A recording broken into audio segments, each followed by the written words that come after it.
जय जय श्री राधे, जय जय श्री राधे, जय जय श्री राधे।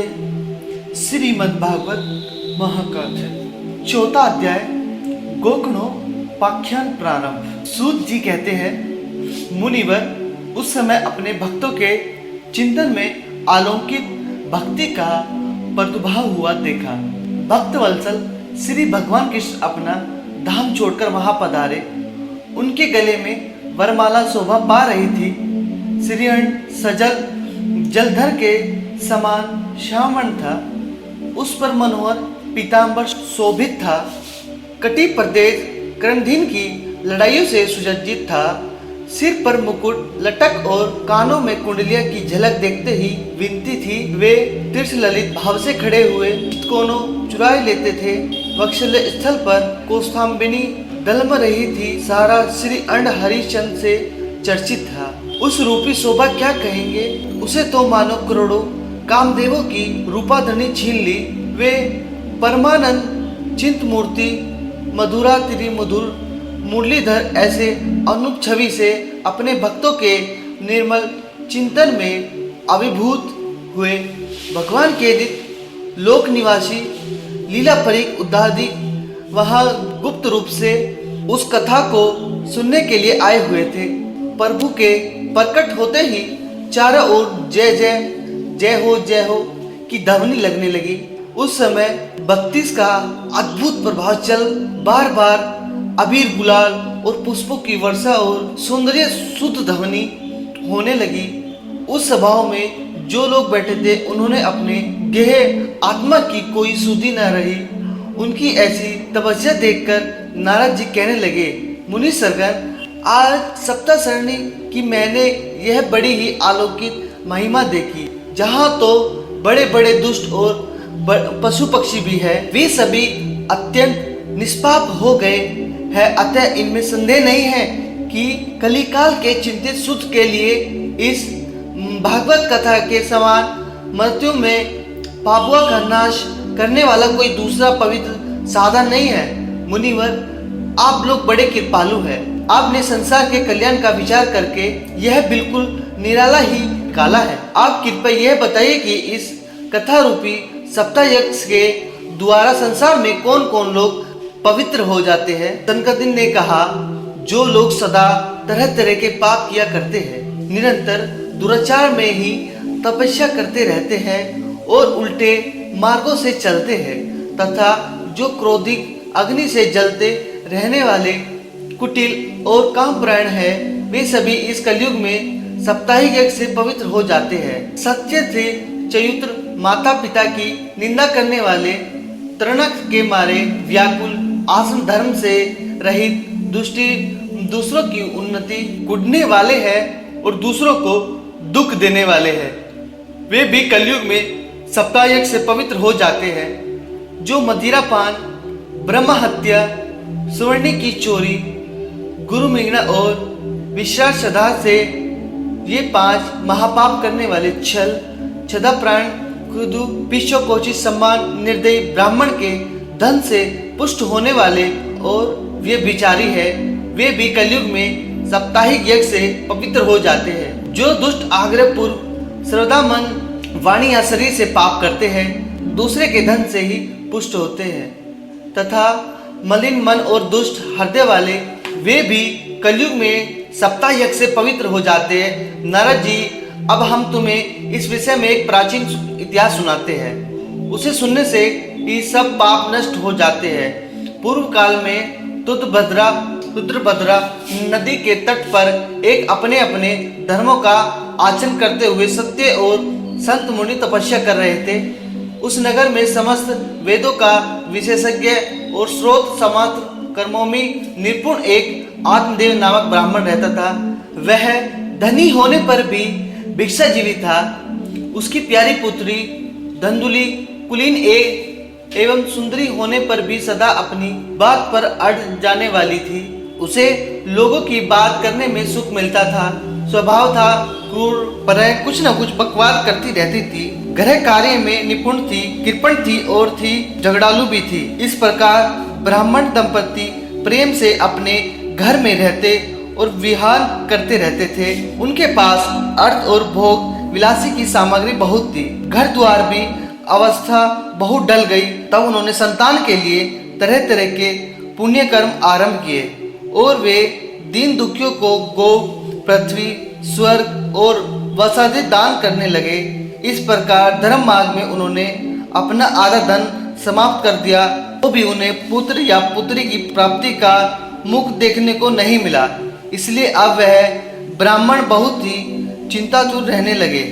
एक दिन वह ब्राह्मण देवता बहुत दुखी होकर घर से निकलकर वनों को चल दिया। दोपहर के समय उसे प्यास लगी, इसलिए वह एक तालाब पर आया। संतान के अभाव के दुख ने उसके शरीर को बहुत सुखा दिया था, इसलिए थक जाने के कारण जल पीकर वह वहीं बैठ गया। 2 घड़ी बीतने पर वहां एक सन्यासी महात्मा आए। जब ब्राह्मण देवता ने देखा कि जल पी रहे हैं, तब वह उसके पास गया और चरणों में नमस्कार करने के बाद सामने खड़े होकर लंबी लंबी सांसें लेने लगा। सन्यासी ने पूछा, कहो ब्राह्मण देवता, रोते क्यों हो? ऐसी क्या भारी चिंता है? तुम जल्दी ही मुझे अपने दुख का कारण बताओ। ब्राह्मण ने कहा, महाराज, मैं अपने पूर्व जन्म के पापों से संचित दुख का वर्णन करूं? अब मेरे पिता मेरे द्वारा दी हुई जलांतरित जल को अपनी चिंताजनिक सांसों से कुछ गर्म करके पीते हैं। देवता और ब्राह्मण मेरा दिया हुआ प्रसन्न मन से स्वीकार नहीं करते हैं। संतान के लिए मैं इतना दुखी हो गया हूँ कि अब कि मुझे सब सुना सुना ही दिखाई देता है। मैं प्राय त्याग के लिए यहाँ आया हूँ। संतानहीन जीवन को धिक्कार है, संतानहीन गृह धिक्कार है, संतानहीन धन को धिक्कार है और संतानहीन कुल को धिक्कार है। मैं जिस गाय को पालता हूँ वह भी सर्वाधिक बात हो गई है। जो पेड़ काटता हूँ उस पर भी फल फूल नहीं लगते हैं। मेरे घर में जो फल आता है वह बहुत जल्दी सड़ जाता है। जब मैं ऐसा अभाग और पुत्रहीन हूँ, तब इस जीवों को ही रखकर मुझे क्या करना है? यह कहकर वह ब्राह्मण दुख से व्याकुल हो उन सन्यासी महात्मा के पास फूट फूट के रोने लगा। तब उन यतिवर के हृदय बहुत करुणा उत्पन्न हुई। वे योगनिष्ठ थे। उन्होंने उसके दाठली रेखा देखकर सारा वर्तन जान लिया और फिर विस्तार पूर्वक उन्हें कहने लगे। सन्यासी ने कहा, ब्राह्मण देवता, आप इस प्रजापति का मोह त्याग दो। कर्म गति प्रबल है, विवेक का आश्रय लेकर सन्यासी वासना छोड़ दो। विकट सुनो, मैंने इस समय तुम्हारा प्रारंभ देखकर निश्चय किया है कि 7 जन्म तक तुम्हें कोई संतान किसी प्रकार नहीं हो सकती।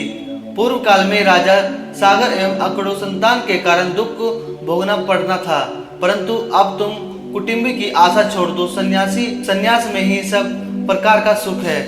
ब्राह्मण ने कहा, महात्मा, विवेक से मेरा क्या होगा? मुझे तो बलपूर्वक पुत्र दीजिए, नहीं तो मैं आपके सामने ही शोक मूर्ति होकर अपने प्राण त्यागता हूँ। जिसमें पुत्र स्त्री आदि सुख नहीं है, ऐसा संन्यास तो सर्वार्थ निरस ही है। लोक में सरस तो पुत्र पौत्र दी से भराभूर गृह आश्रम ही है।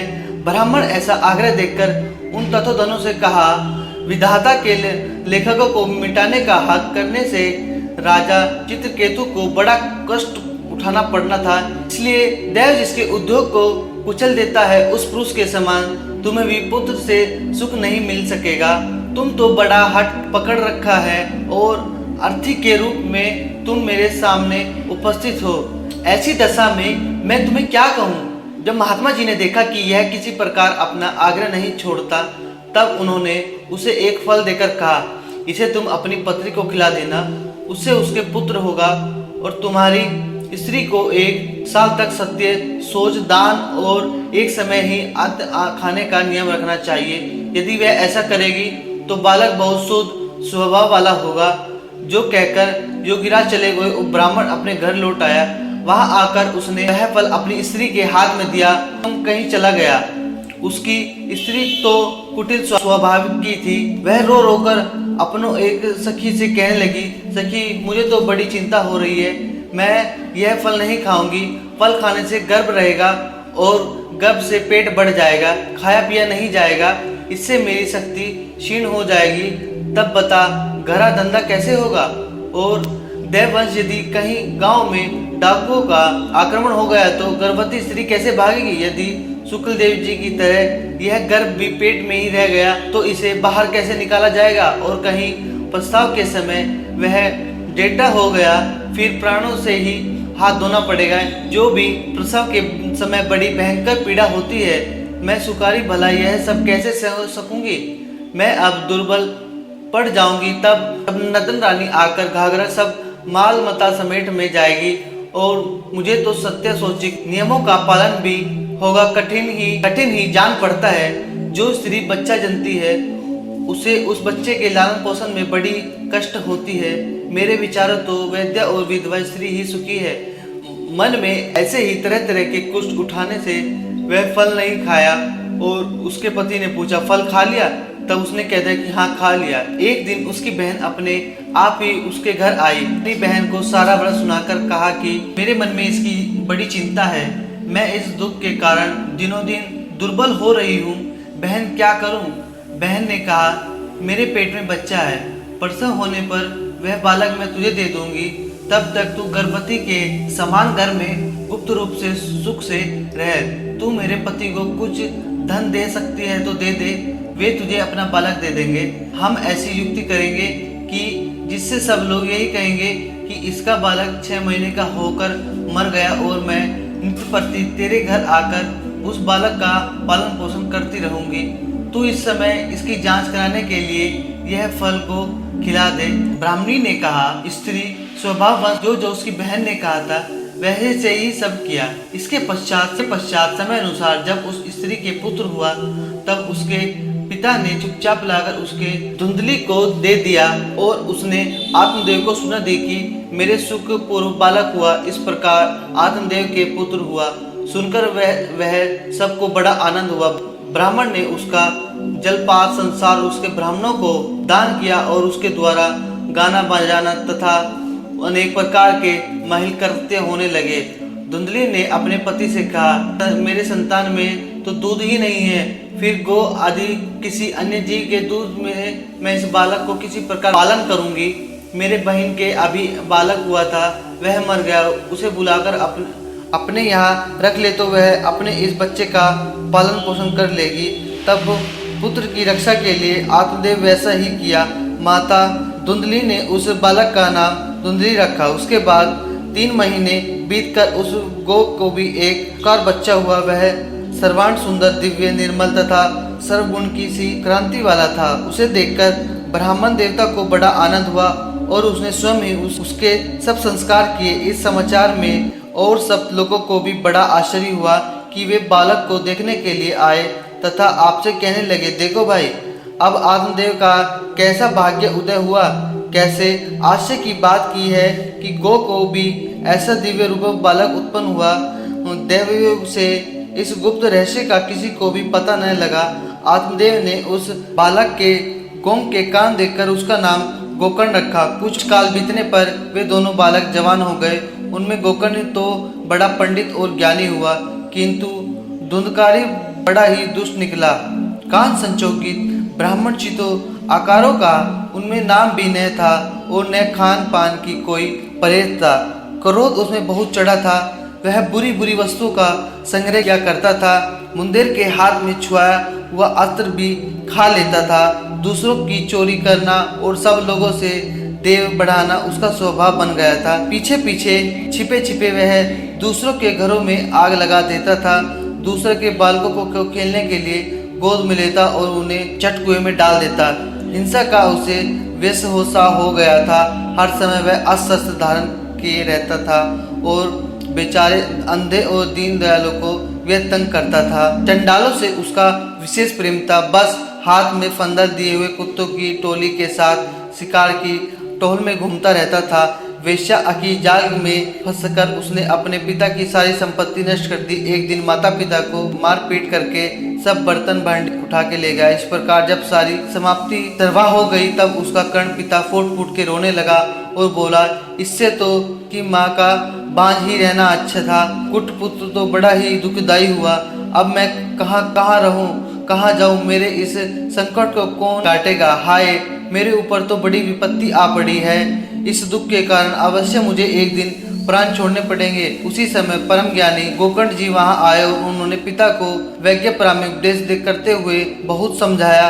वे बोले, पिताजी, इस संसार में यह अत्यंत दुख रूपी और मोह में डालने वाला पुत्र किसका, धन किसका। सौंद पुत्र रात दिन दीपक के समान जलता रहता। सुख न तो इंद्री का है और न चक्रवात राजाओं को ही। सुख है तो केवल वित्त एकादर जीव मुनियों को। यह मेरे पुत्र है। इस अज्ञान को छोड़ दीजिए। मोह से नरक की प्राप्ति की है। यह शरीर तो नष्ट होगा ही, इसलिए सब कुछ छोड़कर वन में चले जाइए।